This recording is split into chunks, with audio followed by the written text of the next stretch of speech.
Здравейте! На 29 януари, освен новолунието във Водолей, ни предстои изключително важно събитие и това е промяната на знаците на лунните възли. Първо нека кажа какво представляват те. Това са математически точки, които бележат мястото, където се пресичат орбитата на Луната и пътят на Слънцето, и всъщност в това пространство се реализират затъмненията през периода. Северният лунен възел последните 18 месеца беше в знак Овен, а сега ни предстои северният лунен възел да премине в мистичния знак Риби, а южният в Дева. С южния възел свързваме зоната ни на комфорт, уменията, които достатъчно добре сме освоили и където ни е удобно да се движим и да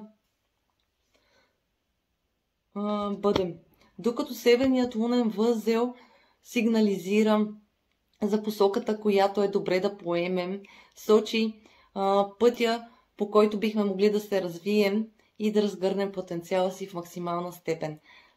Със северен лунен възел в Риби затваряме една страница и отваряме следваща, която е ориентирана към духовното. Може би ще забележим, че все повече хора започват да се интересуват от всякакъв тип духовни практики, започват да изразяват себе си чрез някакъв вид творчество или разгръщат някакъв талант, който до сега не са развивали или тепърва са открили. Е важно да бъдем не толкова критични и самокритични, ориентирани към детайлите и прекалените анализи в следващите 18 месеца, а по-скоро да се слушаме в интуицията си, да бъдем добри към себе си, към другите, да бъдем по-духовни, да намерим начин, по който да канализираме цялото си разбиране за духовния свят и да бъдем на моменти по-оттеглени от света, да имаме време за себе си, да чуем вътрешния си глас и интуицията си.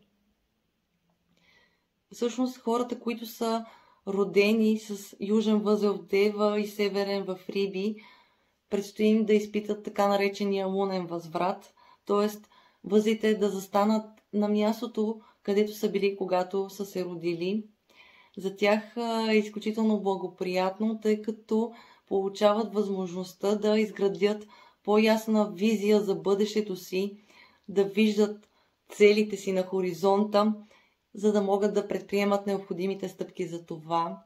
Докато хората, които са родени с обратно разположение на възлите, а именно южен в Риби и северен в Дева, при тях се наблюдава преминаването на следващ етап от живота.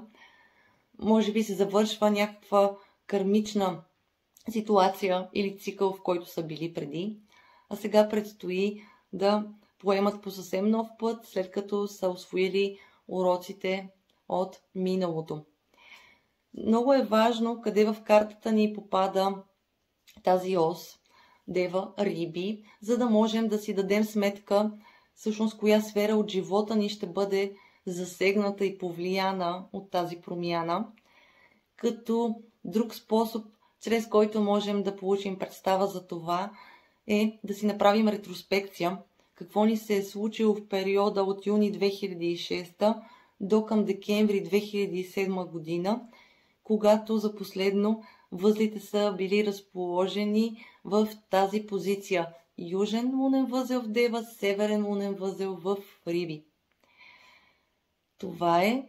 Бъдете ориентирани към светлината, към духовното, към това да бъдете преди всичко хора и не толкова към материалните ежедневни